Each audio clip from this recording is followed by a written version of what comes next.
राधे राधे भक्तजन। आशा करता हूँ कि सब सही होंगे और अच्छे से होंगे। तो भगवान की महिमा और श्रीमद् भागवत कथा हम सुनाने जा रहे हैं। और कलयुग में महाआकांक्षा के रूप में, मार्गदर्शन के रूप में ज्ञान की प्राप्ति कहाँ से मिलती है, ज्ञान का क्या लक्षण है, ज्ञान का क्या प्रदर्शन है, इसी महत्व पर हम श्रीमद् भागवत को ज्ञान को प्राप्ति के अपेक्षा और कलयुग में कैसे रहना है, कैसे चलना है, कैसे प्रीति बना के रखना है, कैसे व्यवहार बना के रखना है, निष्ठा भाव से कैसे किसी से हम जुड़ के रहें, इस विषय पर हम आज श्रीमद् भागवत कथा की ओर से हम आपको भक्तजनों, सभी माताएं बहनों, सभी बंधुओं, सभी को हम भक्ति से और सनातन धर्म से जुड़ने का अपेक्षा करता हूँ। तो भगवान कहते हैं कि सूरज की ओर सब देखता है, सूरज की ओर सब देखता है, लेकिन धरती की बीच बीच की आसमान को कोई नहीं देखता है। पल में मौसम बहुत सुहाना है, अब पल में मौसम बहुत तीखा है। तो भगवान श्री कृष्ण भगवान कहते हैं भक्तों को कि बहुत समय अटल है। आज समय कुछ है, कल समय का परिवर्तन कुछ है। ये श्री कृष्ण भगवान अपना भक्तों को समझाने के लिए एक अपेक्षा के रूप में वर्णन कर रहे हैं कि अगर भक्ति से ऐसे नहीं समझ में आएगा तो ऐसे तो आप तो समझ में आएगा कि रात किसको कहते हैं, दिन किसको कहते हैं, भूखा किसको कहते हैं, अभार पेट भोजन किसको कहते हैं। जब मनुष्य को प्यास नहीं लगे तो प्यास का पानी का क्या महत्व समझेगा। तो प्यास लगता है तब पानी का महत्व आता है। उसी प्रकार से भगवान ने कहा कि जब सूरज का किरण खिलती है तो सूरज की ओर सभी मनुष्य उठाकर मुड़ी आसमान की ओर देखते हैं कि सूरज निकले कि नहीं निकले, उगे कि नहीं उगे। उसी के भांति हर मनुष्य का ज्ञान आ जाए कि भक्ति का भी शुरुआत उजाला से ही होता है, सूरज से, प्रकाश से ही भक्ति का भी मार्गदर्शन दिया जाता है और प्रेरणा उत्पन्न होता है। और दिन भर का समय हमारा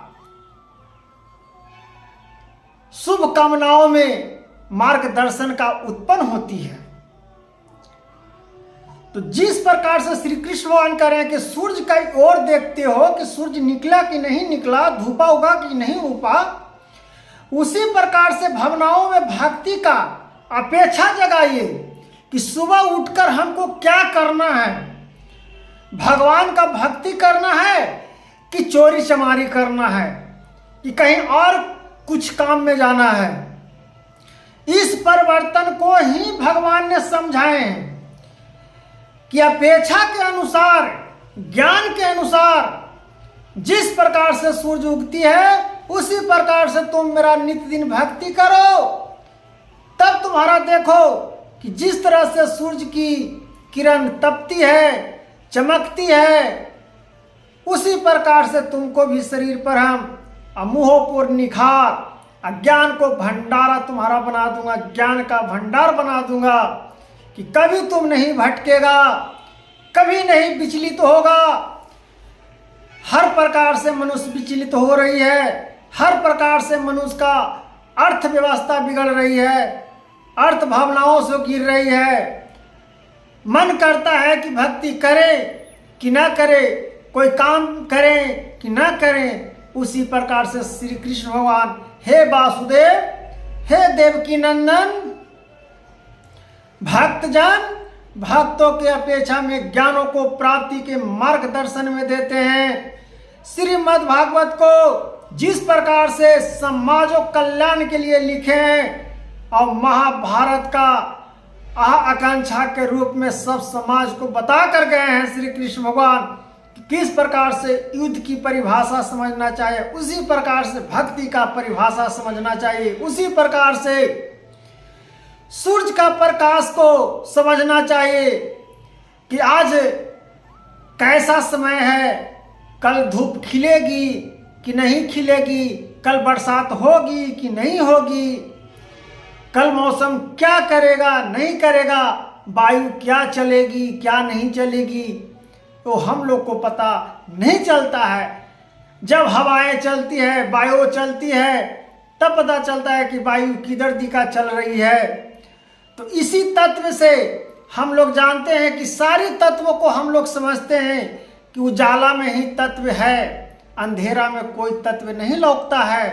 अंधेरा में क्या, जब प्रकाश जलाते हो तब कोई वस्तु दिखाई देती है, चाहे कोई सामान दिखाई देती है। उसी प्रकार से भक्ति में जब रमिएगा तब भक्ति भावनाओं को सब आपको समझ में आ जाएगा कि भक्ति विचलित क्या है, अब भक्ति का ज्ञान क्या है, अब भक्ति का मार्गदर्शन क्या है। इसी प्रकार से भावनाओं को मार्गदर्शन में जिस प्रकार से श्री कृष्ण भगवान शंख का ध्वनि गनगनाते हुए शंखों का वाणी से, उनकी मुंह के आवाज से शंख का आवाज गड़गड़ाहट की तरह आवाज हुई थी, उसी प्रकार से भक्ति का भावनाओं में मार्गदर्शन अपनाइए।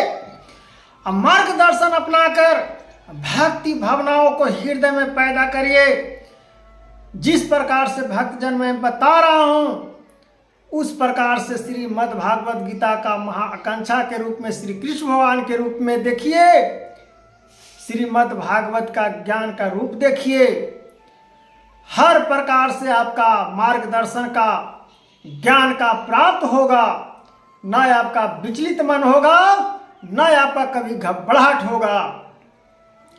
तो जिस प्रकार से सूर्य ने श्री कृष्ण भगवान अपने मुख से बोले हैं कि सूर्य की आकाश को देखती है, उसी प्रकार से भक्ति आकाशा के रूप में सुबह उठते ही भक्ति का रूप में धारण करिए और बाद में काम लग जाइए। तब देखिए आपका भक्ति भावनाओं का मार्गदर्शन क्या होता है और मार्गदर्शन से आपका क्या प्रेरणा मिलती है। बहुत सुकून मिलेगी भक्ति में, मार्गदर्शन में, नहीं तो कलटते जीवन चला जाएगा, फिर वापस लौट कर आएगा नहीं। तो महाआकांक्षा के रूप में धैर्य रखिए, ज्ञान का प्राप्त करिए और राधा राधा नाम लीजिए। जिस दिन राधा कृष्णा जी का नाम जापना शुरू कर दिए, सीताराम जापना शुरू कर दिए, उस दिन आपका कल्याण हो गया, मार्गदर्शन आपका मुक्ति मिल जाएगा, जीते जीवन आपका मुक्ति मिल जाएगा। न कहीं स्वर्ग है और न कहीं नरक है। नरक सीधे है तो पृथ्वी पर ही नरक है, जो हम लोग नाटक करने के रूप में आए हैं। कितना कष्ट पीड़ा हो रही है मनुष्य तन में। हर प्रकार के मनुष्य को अपने अपने कष्टों को भोग रहे हैं, विचलित हो रहे हैं। हम बताएं तो किसको बताएं, अपने माता पिता से भी नहीं बता पाता है आज के नौजवानों, बहनों, भाइयों, बंधुओं, क्या बतावे। क्योंकि इस तरह से गलतियों भावनाओं से भगवान की अपेक्षा को धारण कर नहीं रहा है। इस प्रकार से जिस प्रकार से सूरज का उजाला उगती है, जिस प्रकार से अंधेरा को ढक देती है, अंधेरा ढक देती है इंजोर को, उसी प्रकार से अज्ञानी व्यक्ति को ज्ञान को, प्रकाश को ढक देता है, अज्ञान को प्राप्त नहीं हो पाता है। इसीलिए ज्ञान का मार्गदर्शन पर आइए, अज्ञान का ही परिभाषा सीखिए। ज्ञान ही तत्व, ज्ञान ही मार्गदर्शन है। तो ज्ञान का परिभाषा समझ लीजिए भाइयों, बंधुओं, भक्तजनों, तब देखिए कि आपका कल्याण मार्गदर्शन होगा कि नहीं होगा। तब कहिएगा कि श्रीमद् भागवत कहने वाले सही कहे हैं कि नहीं कहे हैं। मैं नहीं बोल रहा हूं, श्री कृष्ण भगवान स्वयं अपने मुख से बोल रहे हैं कि भक्ति भावनाओं को समझाने का मार्गदर्शन दिखाइए, ज्ञान को प्राप्त करने का दिखाइए। राधे राधे।